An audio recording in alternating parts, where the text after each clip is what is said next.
할렐루야. 귀하고 복된 주일입니다. 우리 예배의 자리에 나오신 우리 사랑하는 성도님들과 또 각 가정에서 영상으로 예배하시는 성도님들을 예수님의 이름으로 환영하고 축복합니다. 우리 곁에 계신 분들과 우리 따스한 눈빛으로 또 우리 반갑게 두 손 흔들면서 우리 인사 나누겠습니다. 잘 오셨습니다. 반갑습니다. 잘 오셨습니다. 반갑습니다. 오늘은 4월 이제 첫째 주일이자 우리 교회력으로는 종료 주일이고, 또 이번 주간은 우리가 고난 주간으로 지킵니다. 우리를 위해 모진 고난 다 받으시고 피 흘리시고 십자가에 달리신 예수 그리스도, 이 한 주간 주의 말씀과 삶을 우리가 깊이 묵상하며 경건하게 지낼 수 있기를 간절히 바랍니다. 고난 주간 우리 새벽을 깨워 또 기도하시고, 또 요일별로 특별 찬양 순서가 있는데 함께 참여하셔서 그 은혜의 여정에 우리가 함께 동참하기를 바랍니다. 특별히 예수님께서 십자가에 달리시는 성금요일, 그날의 중식 한 끼만큼은 우리가 금식하면서 또 십자가의 길을 우리가 함께 작은 것이지만 참여할 수 있기를 바랍니다. 특별히 우리 4월은 또 생명 나눔의 달로 지킵니다. 각자 형편에 따라 헌혈 등 또 생명을 나누고 또 이웃을 돕고 복음을 전하는 일에 힘쓰는 이 한 달이 되기를 바랍니다. 특별히 전쟁과 지진으로 우리 고통받고 있는 이웃들을 위해서도 꼭 기도해 주시고, 우리가 할 수 있는 것으로 위로하고 섬길 수 있기를 바랍니다. 우리 곁에 계신 분들과 다시 한번 이렇게 우리 고백할까요? 하나님께서 지키시고 도우십니다. 하나님께서 지키시고 도우십니다. 오늘은 종료 주일입니다. 아멘이시죠? 이번 주간은 우리가 고난 주간으로 또 지키게 됩니다.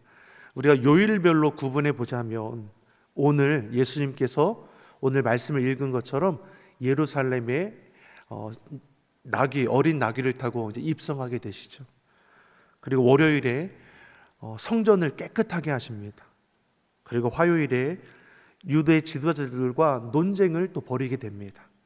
수요일에는 마지막 때 일어날 일에 대해서 제자들에게 가르치시고, 또 그날에 한 여인이 향유옥합을 깨뜨려 예수님의 그 발을 씻김으로 그 가실 길을 예비하는 것을 볼 수 있습니다. 목요일에는 제자들과 마지막 만찬을 나누시고, 금요일에는 로마 군병에게 붙잡혀 빌라도 법정에 서시고 십자가에 달려 죽으시고, 토요일에는 무덤 가운데 계시다가 주일날에 말씀대로 죽음을 이기고 다시 사시게 되시죠. 이 모든 과정을 오늘부터 고난주간에 우리가 말씀을 통해서 함께 나누고자 하는데, 여러분 새벽을 깨워서 각자 계신 곳에서 실시간으로도 우리가 예배할 수 있으니까 예수님께서 우리를 위해 걸으신 그 고난의 그 여정을 우리도 말씀과 기도로 함께 참여할 수 있기를 간절히 바랍니다. 오늘 본문의 말씀은 그 고난주간의 시작을 알리는 예루살렘에 입성하시는 예수님의 모습을 기록하고 있습니다. 우리 1절과 2절의 말씀을 우리 다시 한번 같이 읽어보겠습니다. 저희가 예루살렘에 가까이 와서 감람산 벳박에 이르렀을 때에 예수께서 두 제자를 보내시며 이르시되 너희 맞은편 마을로 가라. 곧 매인 나귀와 나귀 새끼가 함께 있을 것을 보리니 풀어 내게로 끌고 오너라. 아멘. 예수님은 예루살렘에 입성하기에 앞서서 두 제자를 먼저 보내셔서 동네 맞은편 마을에 가서 나귀와 나귀 새끼를 끌고 오라고 말씀합니다. 분명 그 나귀와 나귀 새끼의 주인이 있을 것인데 예수님은 끌고 오라 하시니 3절 말씀에 누군가 왜 가져가느냐 물으면 이때 뭐라고 하라고 말합니까? 주가 쓰시겠다라 말하면 된다는 거죠. 그러면 즉시로 보내어 줄 거라고 말씀합니다.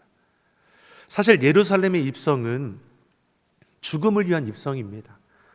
십자가를 위한 입성이고, 예수님이 구약에 예언된 메시아요 왕임을 선포하는 입성이기도 합니다. 그런데 지금 준비되고 있는 것이 무엇입니까? 나귀 새끼입니다. 당시 왕들이 즉위할 때는 화려한 마차나 명마를 타고 입장하지 않습니까? 그 어떤 왕도 나귀를 탄 예는 없을 것입니다. 나귀는 짐을 싣는 용도로 쓰이는 짐승입니다. 근데 이스라엘 왕이실 뿐만 아니라 만왕의 왕이 되시고 공의를 행하시고 구원을 베푸실 메시아가 나귀 새끼를 타고 예루살렘에 입성하게 되는 겁니다. 그러면 예수님이 나귀 새끼를 타게 되는 것이 탈 것이 없어서 그러한 것이냐? 그렇지 않습니다. 이는 구약에 예언된 사건입니다. 나귀 주인에게 주가 쓰시겠다 하니까 즉시 보내는 이 일련의 과정 모두는 구약의 예언에 응답이 되어지는 과정임을 오늘 우리에게 알게 하시는 것이죠. 우리 본문 4절과 5절의 말씀을 우리 같이 한번 보겠습니다. 4절 5절의 말씀 같이 보겠습니다. 이는 선지자로 하신 말씀을 이루려 하심이라 일렀으되 시온 딸에게 이르시기를 내 왕이 내게 임하나니 그는 겸손하여 나귀 곧 멍에 매는 짐승의 새끼를 탔도다 하였느니라. 아멘. 자, 이 말씀은 구약의 스가랴서 9장 9절에 나오는 말씀입니다. 시온에 따라 크게 기뻐할지어다. 예루살렘의 딸들아 크게 주를 부르지어다. 보라 내 왕이 내게 임하나시니 그는 공의로우시며 구원을 베푸시며 겸손하여서 나귀를 타시나니 나귀의 작은 것 곧 나귀 새끼니라. 이 말씀이 기록되어 있는 것이죠. 예수님은 이 땅에 육신을 입고 오신 것도 병자를 고치시고 치료하시는 것도 나귀 새끼를 타고 예루살렘에 입성하는 것도 다 하나님의 뜻 가운데 있습니다. 우리가 이 땅을 살아가는 것도 마찬가지입니다. 우리의 삶에 우연이 있습니까? 우연은 없습니다. 그리스도인의 삶은 재수가 좋다, 나쁘다, 운이 있다, 없다 이러한 것이 아니죠. 그리스도인들의 삶은 하나님의 섭리 가운데 있습니다. 욥이 고난 속에서 고백하는 것이 무엇입니까? 욥기서 1장 21절의 말씀을 보면 욥이 고난 가운데 이렇게 고백합니다. 같이 읽어보겠습니다. 가로되 내가 모태에서 적신이 나왔은즉 또한 적신이 그리로 돌아갈지라도 주신 자도 여호와시요 취하신 자도 여호와시오니 여호와의 이름이 찬송을 받으실지니이다 하고. 아멘. 모든 인생이 이 땅에 태어날 때 적신, 빈손으로 태어나서 죽을 때에도 빈손으로 돌아간다 고백합니다. 주신 분도 여호와시고 취하시는 분도 여호와시니 여호와 이름이 찬양 받으실 뿐이라 고백합니다. 물론 이와 같은 고백을 욥은 하긴 하지만 욥기서를 보면 욥이 이해할 수 없는 고난 앞에서 옷을 찢고 통곡하는 것을 볼 수 있습니다. 하나님 앞에 아이처럼 울고불고 뒹굴면서 하소연하는 것이죠. 그러한 욥을 향해 하나님께서 우주 만물을 바라보게 하십니다. 해가 뜨고 비가 오고 바람이 불고 벼락이 치고 이런 모든 것들이 우연히 일어나는 것이냐? 그렇지 않다라는 것이죠. 이 모든 것을 하나님께서 주관하시고 다스리신다라는 것을 깨닫게 하십니다. 사랑하는 성도 여러분, 이 땅을 살아갈 때 불의한 일을 당하고 이해할 수 없는 고난의 문제를 우리도 만날 때가 있습니다. 그때 우리가 어떻게 합니까? 욥처럼 우리도 하나님 앞에 하소연하는 것이죠. 원망을 해도 하나님 앞에 하는 것이고 불평을 해도 하나님 앞에 하는 것이고 하나님 앞에 구하고 찾고 문을 두드리는 자녀로 나아가야 하는 것이죠. 이 고난의 문제를 어떻게 마주하냐에 따라서 우리의 삶의 그 결과가 달라지게 되는 것입니다. 어떤 이들은 고난을 통해서 자신의 삶을 발견하고 축복을 일구어가는 반면에 어떤 이들은 고난 앞에 너무나 쉽게 무너지게 되는 겁니다. 고난이 고난으로 끝나느냐, 고난이 은혜의 도구가 되느냐, 우리 선택에 따라 달라질 수 있다는 것이죠. C.S. 루이스 작가는 이렇게 기록하였습니다. 우리 한번 같이 읽어보겠습니다. 고난은 하나님의 사랑하시는 사람을 위해 예비하신 변장된 복이요 은총의 도구이다. 아멘. 놀라운 고백 아닙니까? 고난은 하나님이 사랑하시는 사람을 위해서 예비하신 이 변장된 복이고 은총의 도구라는 것이죠. 이처럼 고난을 마주하는 우리의 자세는 그 결과를 분명히 다르게 할 것입니다. 무엇보다 하나님 중심으로 살아가는 그리스도인들은 그 시작부터가 다르죠. 어려움을 당하게 될 때도, 승승장구하게 될 때도, 건강할 때도, 연약할 때에도 어떠한 상황의 역경에 놓였을지라도 나된 모든 것이 하나님의 것임을 고백하며 그 은혜에 감사할 줄 아는 것이기 때문입니다. 그러므로 모든 일에 하나님 앞에 감사하며 영광 돌릴 수 있는 우리 삶의 자리가 되기를 예수님의 이름으로 축원합니다. 두 명의 제자가 나귀와 나귀 새끼를 끌고 오죠. 예수님의 말씀처럼 그대로 되었습니다. 그 다음에 어떻게 했습니까? 우리 본문 6절에서 8절의 말씀을 우리 같이 읽어보겠습니다. 제자들이 가서 예수의 명하신 대로 하여 나귀와 나귀 새끼를 끌고 와서 자기들의 겉옷을 그 위에 얹음에 예수께서 그 위에 타시니 무리의 대부분은 그 겉옷을 길에 펴며 다른 이는 나뭇가지를 베어 길에 펴고. 아멘. 지금 예수님이 어린 나귀를 타고 예루살렘에 들어가시려는데 나귀는 준비되어 있지 않죠. 그냥 그 나귀를 끌고 온 것입니다. 그러니 제자들이 예수님께 타실 수 있도록 자신들의 겉옷을 벗어서 나귀 위에 얹어주는 것을 볼 수 있습니다. 제자들은 지금 당장에 할 수 있는 것이 이것밖에 없죠. 하지만 자기 자신이 할 수 있는 것으로 예수님의 그 가릴 길을 지금 준비하는 것을 우리가 볼 수 있습니다. 예수님은 앞서서도 오병이의 기적을 베푸실 때도 제자들에게 너희가 저 많은 무리를 먹이라고 했습니다.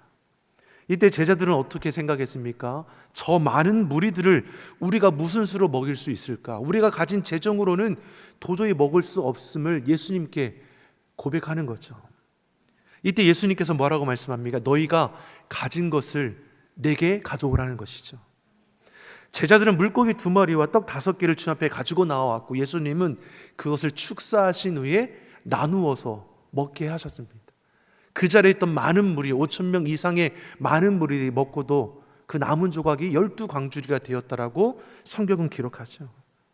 이처럼 주님은 우리에게 우리가 할 수 있는 그 이상의 것을 요구하는 것이 아니라 우리가 할 수 있는 것으로 삶의 자리를 세워가기를 바라시는 것이죠. 제자들이 겉옷을 벗어서 안장에 깔자 어떤 일이 벌어지게 됩니까? 제자들의 행동을 본 많은 무리들이 자신의 겉옷을 벗어서 길에 이제 깔아두기 시작하는 겁니다. 길가에 있는 종려나무를 가지를 꺾어다가 또 깔기도 시작합니다.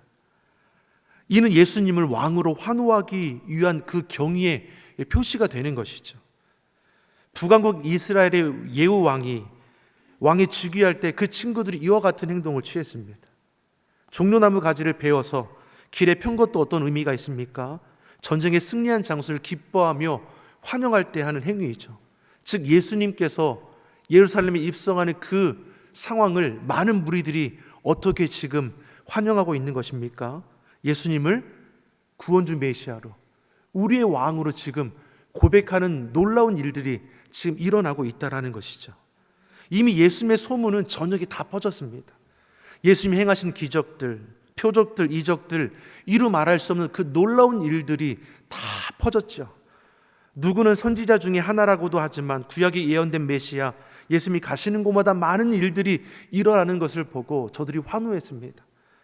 그리고 어린 나귀를 타고 예루살렘에 입성하시는 그 예수님을 보니까 진정 우리를 구원할 자, 그 메시아로 왕으로서 지금 환호하는 것을 우리가 보는 것이죠. 9절에 이들이 무엇은 말과 행동을 하고 있습니까? 본문 9절의 말씀을 우리 같이 한번 읽어보겠습니다. 앞에서 가고 뒤에서 따르는 무리가 소리질러 가로되 호산나 다윗의 자손이여 찬송하리로다. 주의 이름으로 오시는 이여 가장 높은 곳에서 호산나 하더라. 아멘. 앞서가며 뒤서가며 하며 자신의 겉옷을 깔고 종려 나무지를 베어서 가는 길을 다 예비하지 않습니까? 그러면 무리들이 외치죠. 호산나 다윗의 자손이여, 호산나 우리를 구원하소서, 다윗의 자손이여 구원주 메시아여.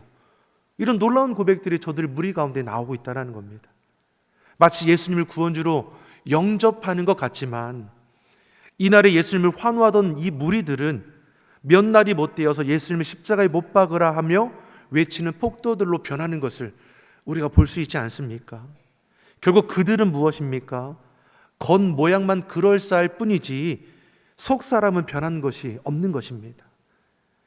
신앙에 있어서 앞선 자를 따라가는 것은 불가피한 것이죠. 사도 바울도 고린도 교회에 편지할 때 이렇게 기록하고 있습니다. 고린도전서 11장 1절의 말씀을 우리 같이 한번 보겠습니다. 내가 그리스도를 본받는 자가 된 것 같이 너희도 나를 본받는 자가 되라. 본받는다라는 것이 무엇입니까? 따라하라는 것이죠. 모방하라는 겁니다. 바울은 자신이 예수님을 따라 행한 것처럼 너희도 나를 따라 행하라는 것이죠. 우리도 처음 교회를 다닐 때, 처음 신앙생활을 할 때 어떠합니까? 자연스럽게 나를 인도해 준 분의 그 신앙의 모습을 닮아가게 되지 않습니까? 그러면서 믿음이 싹트게 되는 것이죠. 은혜를 받고 따라하던 신앙에서 이제는 자신의 신앙의 고백에 따라 내 고백과 내 헌신과 내 수고가 나오게 되는 것이죠. 바울의 신앙을 처음에는 모방하겠지만 시간이 지날수록 그 안에서 달라지는 것을 우리는 발견하게 될 것입니다. 물론 주의할 것은 무엇입니까? 외면상으로만 모방해서는 안 된다는 것이죠. 내용이 중요한 겁니다. 예수님 당시 유대 종교 지도자들의 문제점이 무엇입니까? 그들이 모세의 율법을 모방하기는 했으나 외견상으로만 그랬다라는 것입니다. 그러니 예수님께서 저들을 향해 하신 말씀이 무엇입니까? 마태복음 23장 2절과 3절의 말씀을 보면 저들을 향해서 이렇게 말씀하시죠. 우리 같이 읽어보겠습니다. 서기관들과 바리새인들이 모세의 자리에 앉았으니 그러므로 무엇이든지 저희의 말하는 바는 행하고 지키되 저희의 하는 행위는 본받지 말라. 저희는 말만 하고 행치 아니하며. 아멘. 저들이 모세의 자리에는 앉아 있으나 그 겉모양은 무엇입니까? 모세와 비슷하지만 생각하는 것이나 그 행위는 모세와 전혀 달랐다라는 것이죠.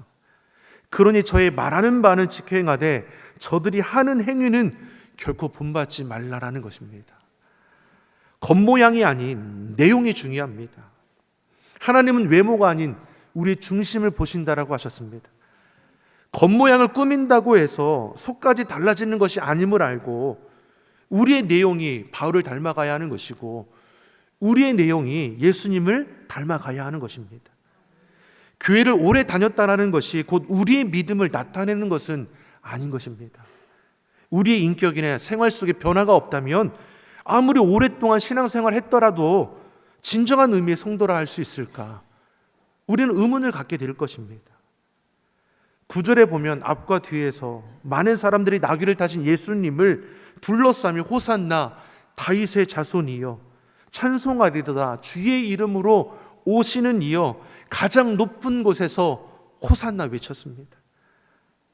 호산나 다윗의 자손이여 주의 이름으로 오시는 이여. 이는 다 같이 메시아를 환호하는 내용입니다. 다시 말해 군중들이 예수님을 구원주 메시아로 고백하고 있는 것이죠. 그런데 겉으로만 그러한 것이죠. 수많은 무리들이 그처럼 예수님을 환호하고 환영했는데 막상 그분이 걸어가시는 그 길이 자신들이 원하는 것이 아니죠. 자신을 구원할 자로 로마의 압제에서 해방시킬 자로 이전의 다윗의 영광을 재현해 줄 자로 기대했는데 예수님은 어떠한 길을 걸어가십니까? 십자가의 길을 걸어가시죠.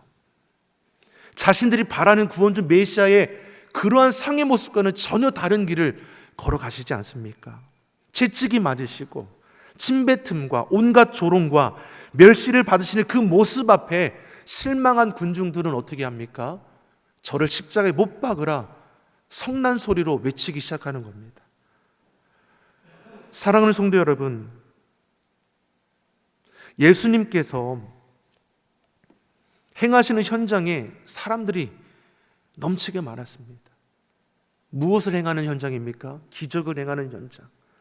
병자가 고침받고 귀신이 쫓아다니는 그 현장 가운데는 수많은 무리들이 쫓아다녔습니다.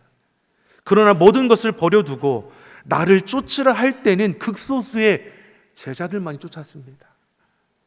오늘도 은혜를 받고 능력을 받는 자리에는 수많은 사람들이 장사진을 치르게 될 것입니다.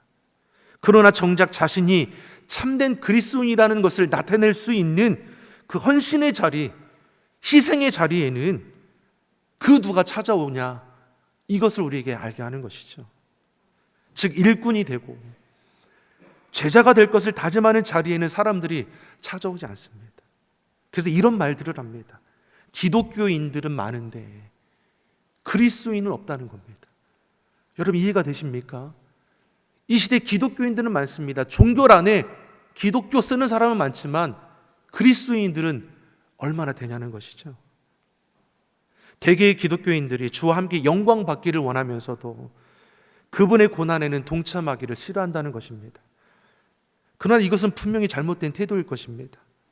누구든지 그리스도와 함께 영광을 받고자 한다면 그 고난에도 반드시 참여해야 하는 것이죠. 로마서 8장 17절이 우리에게 뭘 말씀합니까? 우리 같이 읽어보겠습니다. 자녀이면 또한 후사 곧 하나님의 후사요 그리스도와 함께한 후사니 우리가 그와 함께 영광을 받기 위하여 고난도 함께 받아야 할 것이니라. 아멘. 주님은 하나의 미랄로 오셨습니다. 요한복음 14장 24절에서 고백되어지는 것이 무엇입니까? 우리 같이 한번 읽어보겠습니다. 요한복음 12장 24절의 말씀을 같이 보겠습니다. 하늘의 밀이 땅에 떨어져 죽지 아니하면 한 알 그대로 있고 죽으면 많은 열매를 맺느니라. 주님은 하늘의 미랄로 오셨고 십자가의 길을 걸으셨습니다. 주님이 하늘의 미랄이 되시지 않으셨다면 우리는 구원을 받을 수 있는 그 길이 없었을 것이죠. 사단의 괴계를 정복할 수도 없었을 것이고 모든 인류는 영원한 죄 가운데 있었을 것입니다. 그러나 주님은 하늘의 미랄이 되셔서 십자가를 통해서 사단의 권세를 이기셨습니다. 그래서 십자가의 길을 가리켜 영광의 길이라 고백하는 것이죠. 그리고 주님은 각자의 삶의 자리에서 우리에게 주시는 말씀이 무엇이었습니까? 마태복음 16장 24절의 말씀입니다. 우리 같이 읽어보겠습니다. 이에 예수께서 제자들에게 이르시되 아무든지 나를 따라오려거든 자기를 부인하고 자기 십자가를 지고 나를 쫓을 것이니라. 아멘. 우리는 겉모양이 아닌 그 내용이 예수님을 본받아서 하늘의 미랄로 십자가의 영광에 참여할 수 있기를 예수님의 이름으로 축원합니다. 이 한 주간에 여러분 그럼에도 사랑하십시오. 그럼에도 용서하시며 주의 사랑을 내가 할 수 있는 것으로 전하고 나누기를 바랍니다. 겉모양으로는 사람은 기쁘게 할 수 있지만 하나님은 기쁘시게 할 수 없죠. 우리의 속이, 우리의 믿음이, 우리의 삶의 중심이 주님 보시기에 결코 부끄럽지 않을 수 있도록 기독교인이 아니라 그리스도인으로 세워줄 수 있기를 예수님의 이름으로 축원합니다. 기도하겠습니다. 우리의 죄와 허물을 대신하시사 대속제물 되신 주님, 그 크신 사랑과 은혜를 우리가 바로 알고 바로 믿게 하여 주시옵소서. 그 큰 사랑을 받은 자로서 이 땅에서 구별되게 살기를 원하오니 우리의 생각과 마음의 계획과 인생의 걸음을 주장하여 주시옵소서. 이 땅 가운데 그럼에도 사랑하게 하시고 그럼에도 용서하며 주의 사랑을 내가 할 수 있는 것으로 전하고 나누며 베풀며 하나님을 기쁘시게 하는 참된 그리스도인의 삶이 되게 하여 주시옵소서. 감사드리며 예수님의 이름으로 기도드립니다. 아멘.